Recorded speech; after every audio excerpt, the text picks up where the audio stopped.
everyone, I've got a Mercedes C-Class. Just going to show you what happens when you hit a pothole really hard. Now I've taken the suspension out. You guys will be shocked to see what's happened exactly. I'll show you the track rod end as well as the suspension arm. Are you guys ready? Ka-ching, baby. Look at that. You see that's literally broken in half. As you can see right there, so it's had a real good force.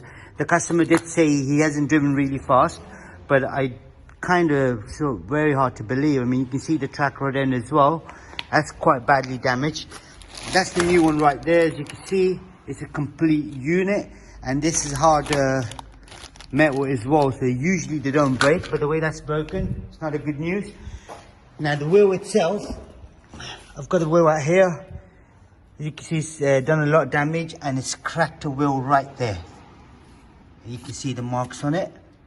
So he's had a good force for whatever it was, but that's what happens when you hit a curb or a pothole. Thank you. Goodbye.